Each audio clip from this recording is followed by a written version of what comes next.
Hi guys, so I recently caved in and brought the Jungles of Delphrak quest pack, even though I haven't painted all the other HeroQuest miniatures. And in a recent video, yeah, I did the Berserker, good old Slapchop style painting, took him off the base, stuck him on a clear base, and yeah, now we're on to the next model.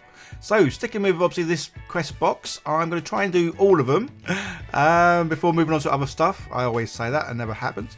And yeah, the giant ape, so I'm going to have a go at doing this chap. But obviously, as you can see though, there's not really a lot of colours to him, so this isn't going to take too long at all. Again, still going to slap chop this bad boy, just because obviously that's the best way for me to paint. Nice and quick, nice and easy, but awesome results. So starting off, good old primed him in black. Now going to do a bit of dry brushing with some white. Good old textured dry brush palette there. Obviously really helpful though, because it does obviously take off a lot of the paint, and you can see exactly how much paint, well, is left on the brush. So, you know, when you come to dry brush the miniature, you're not going to be doing too much on him, or too little, really. I mean, every now and then I do respray my my little textured dry brush palette, just so I can sort of see just how it looks. And also, every now and then, I print out a new one, because sometimes the texture on it obviously starts to go once you get more paint on it. So these are pretty much the colours I'm going to be using. Say, not many colours. So this bad boy, yeah, I think I painted him in about 10 minutes. Again, guys, this is how I like to paint. Obviously, people like to spend a lot longer doing painting, which is great. I enjoy the painting, but obviously I enjoy playing with miniatures probably more. So yeah, more reason for me to get them tabletop ready in as quick as time as I can, but still sort of having them painted, well, to a decent standard. And that's certainly how I feel I get with the old Slapchop painting technique. I've been doing this now for a good couple of years. Absolutely love it. So I mean, these speed paints, yeah, you could just paint these straight over sort of primed white, and they would still look awesome. But doing the priming in black and then the dry brushing, you just get your darker areas are just that, they're darker.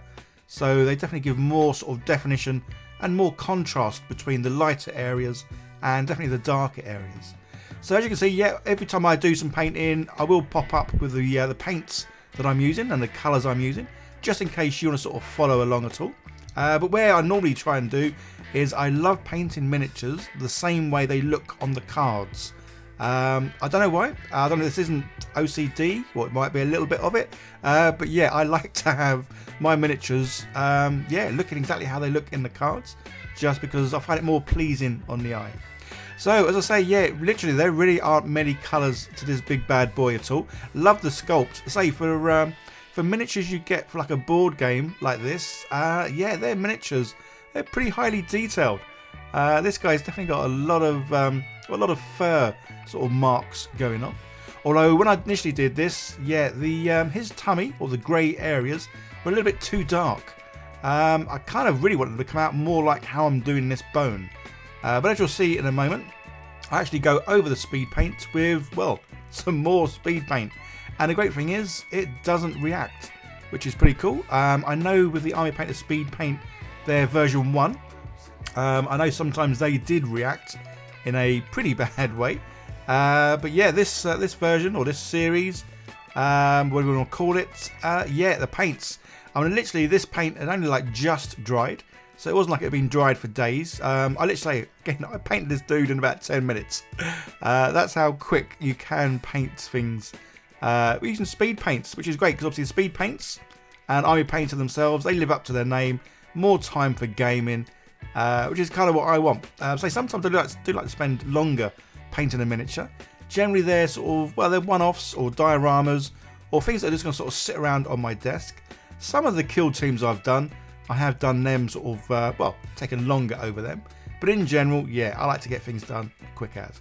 So as always, yeah, I do prefer clearer bases. And this is always because whenever I'm using these miniatures, I like to see whatever's terrain is underneath them. Whether it's a map or proper sort of printed board or whatever it might be.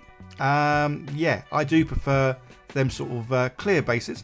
Sometimes I leave these bases on, again, if I'm doing a miniature and I'm not going to be using it or playing with it in a game, then yeah, I'll leave the base on and I'll do some sort of flocking or grass effects or stone effects, or, well, some sort of effects. So obviously this is always the nerve-wracking kind of bit. Using my little cheap Dremel tool, it is just a case of slowly cutting away the plastic base, getting nearer and nearer the feet, trying to get in between those toes, but obviously making sure I don't chop a toe off. So yeah, obviously this bit is speeded up. I do take a bit longer than this when I'm actually doing it. But yeah, I don't like bases if I'm using them in a board game. So it's a case of just using the Dremel tool, getting nearer and nearer, chopping bits off, and then a bit of light sanding afterwards to get him nice and sort of nice and flush at the bottom. So obviously I need to glue him to the base, but also just to sort of tidy up any areas. And there we go, guys. Yeah, very simple, very quick, but he's tabletop ready, and that's the main thing. So 2 characters done, quite a lot to go. But say I'm going to try and stick with. So I always say this sort of thing. I'm going to try and stick with this box set and get them all painted, and then go back to obviously doing some more of my other HeroQuest miniatures that again I have not quite fully painted because, well, I don't know about you guys, but I get distracted quite easily, and yeah, my mind wanders, and so does my paintbrush. But what comes next? So guys, let me know which one of these miniatures you'd like to see me paint next. I do like the look of this chap. But also like the look of the big bosses, especially the big old spider there. I do like the look of him. So, guys, let me know in the comments which one you'll see me paint next.